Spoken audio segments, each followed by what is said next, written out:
Hello everyone and welcome to a new Zenphi tutorial. As you can tell by the title of today's video, we're going to be going over how you can automate your accounts payable workflow. This is very useful if you handle many invoices on a daily basis. It's going to ensure that they get paid on time. To make it even easier, we're going to be using Zenphi's document AI tools as well as Google Sheets to make sure it's a familiar environment for all Google Workspace users. So let's go ahead and get started. The first step to any Zenphi flow is to set up your trigger. In Zenphi, the trigger is the action that initiates your flow. In this case, we have chosen the Google Drive trigger, meaning it's going to start the flow whenever a file is added to a specific folder. To be able to set this up, all we're going to do is create a new connection by clicking on the plus icon here. This is going to grant Zenphi permission to be able to access your Google Drive and monitor the folder. After you click on Authorize, we're going to be able to find our connection in the drop-down menu.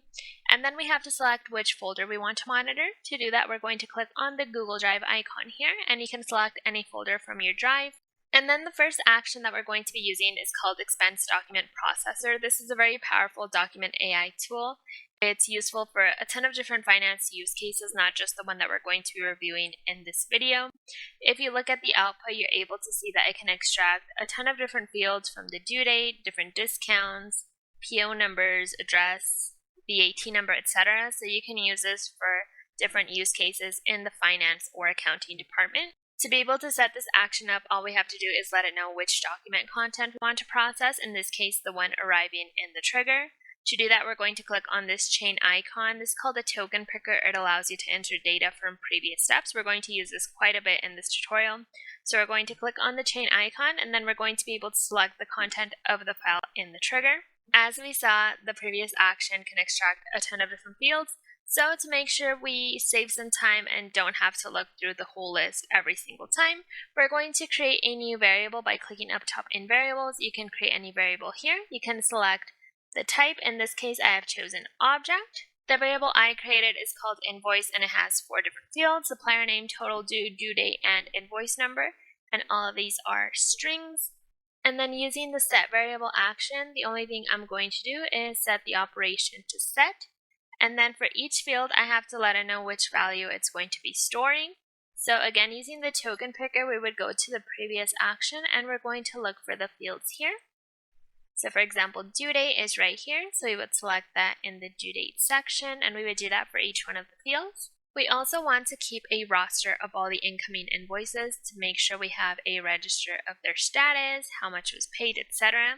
So for this example, we're going to be creating a Google Sheet. This is the one that I'll be creating. It has the 4 different fields that we're going to extract, as well as a column for the status, which can be pending, paid, or rejected.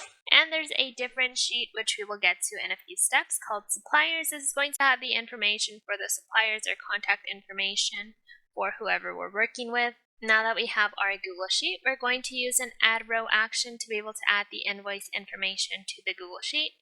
So again, we're going to set up our connection here. In File ID, we have to indicate which Google Sheet we're going to be using. So we're going to click on the Google Drive icon, and we can select the Google Sheet from our drive. And then we're going to be able to select the sheet name. In this case, there are 2 sheets in my Google Sheet, so I can select it from here. In this case, the invoices. Since my Google Sheet does have a header, I'm going to enable this option and load the headers.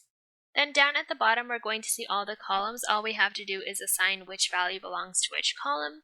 To do that, we're going to click on the token picker. The first 4 are from the variable I just created. So it's going to be really quick to be able to find those. This is why we created the variable. If we go down at the bottom, I have my invoice variable here, and I have these right here, really easy to access. And then down at the bottom, the status I wrote pending. The next action is going to allow us to be able to generate a view link for the Google Sheet. This action is called Get Spreadsheet Information. All we have to do is set up a connection and then indicate the file ID. In this case, we can retrieve it from the previous add row action. We can find it right here. The next step is going to be used to ensure that the supplier is already on our supplier list, and if not, we want to make sure we ask for that information. So this action is called Lookup Row. We're going to set up our connection again, indicate the Google Sheet, the sheet name. In this case, we're going to be using suppliers instead of the invoices. Again, we're going to load the headers, and it gives you the option to be able to search in a specific column. In this case, I'm going to search in the column called supplier name, and I'm going to search the supplier name that we retrieved, which comes from our variable.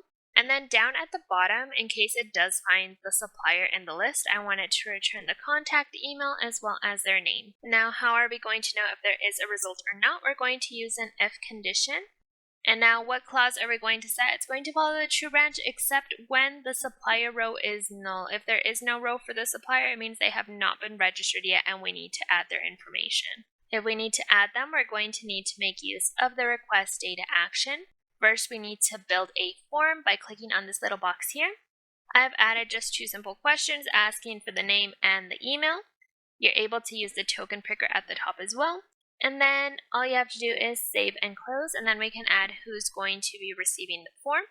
In this case, I have created a variable called account payable team, and here I have stored their email as we can see here. And then here you're able to edit the email they'll be receiving, so you can set up your connection to your Gmail. This action is called send email Gmail. It will be added automatically whenever you use the request data. And then down at the bottom, you can edit the subject, you can edit the body, and here I've added a form URL to be able to add the information from the form I just showed. And then once they answer the form, what I'm going to do is add the supplier information. So again, we're going to use the add row. We're going to set up our connection. Again, indicate that the sheet is suppliers. We're going to load the headers.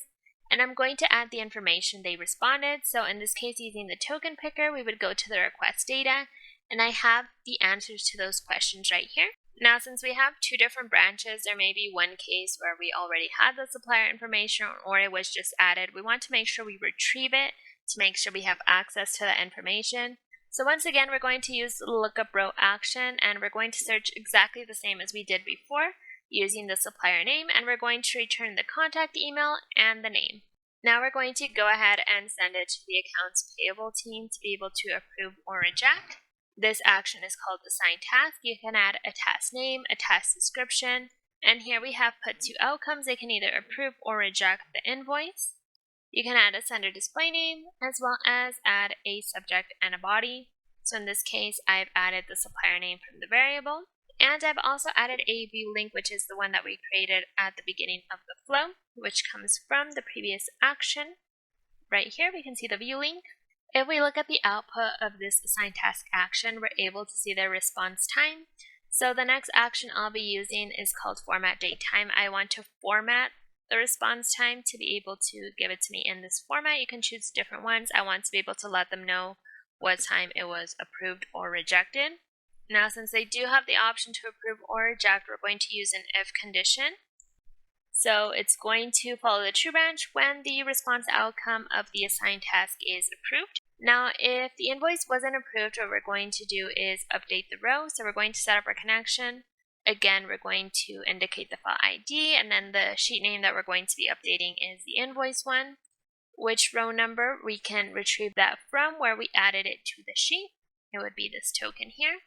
And I'm going to update the last column, which is the status one, to rejected. Next, I'm going to go ahead and send a rejection email to the supplier. So after we set up our connection, I'm going to send it to the contact email that we have on our Google Sheet.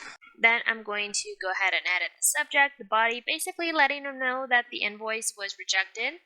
Here I added the invoice number, and I added the formatted outcome time that I created in the previous action. However, if it was approved, what we're going to do is retrieve the invoice information just in case they changed anything before approving. So I just want to make sure I have the most updated information. So this time I'm going to retrieve the information from the invoice, and I'm going to search by the supplier name. I want to return the whole row, meaning the invoice number, due date, total, etc. And then I'm going to go ahead and send it to the payments team to be able to complete the payment. So I'm going to use the assign task. The only outcome now is completed payment. We can add a task name and description. In this case, I'm sending it to the payments team, which is another variable with a different email. And here in the body, I'm doing something similar. I'm letting them know that it was approved already. I added the formatted results. And I'm adding some information so that they can see when it's due, the total due, and when it's due by, and to mark as completed once they've completed the payment. In all of these tasks, you're also able to add expiries and reminders. After they've completed the payment, we're going to use the update row once again, indicating the invoice sheet. Again, the row number comes from the first action where we first added it, and I'm going to update the last column to paid. Next, I'm going to get the current date and time just to be able to notify the supplier when it was paid. And I'm going to go ahead and send a confirmation of payment email. It will go to the supplier contact email and letting them know that it has been paid as of today's date. And if they have any questions, they can reach out to our payments team. Let's go ahead and do a little test run. Okay, so I've gone ahead and started the session. It's extracting the invoice fields. The supplier was already on the list. It's just retrieving the information and it has sent it to the accounts payable team. This is what the email would look like. We're able to approve and reject. And this is the link to the Google Sheet. If we open the Google Sheet, we can see that it added the information from the invoice and the status is pending. So we're going to go ahead and approve it. And now it has gone ahead and sent it for payment. And this is a payment task. So here we can see how much is due, when it's due by. And here it's letting them know when it was approved by the previous team. So we can put completed payment. And now if we open up our Google Sheet, we can see that the status has been changed to paid. And this would be the email. Here we can see the invoice number. And that would be everything. As you can see, it can be very simple to be able to build this process, get approval, complete the different payments, all with a few easy steps. If you have any questions, you can leave them down in the comments section, and make sure to check out our other YouTube videos where you can find different use cases using different actions and triggers. That way you're able to automate all the processes in your business. In the description, you'll also find a link to where you can set up a free demo meeting with our specialized team. In that call, we can go over ways Zenphi can benefit your business, find different use cases that may be beneficial to you. And yeah, thank you so much for watching.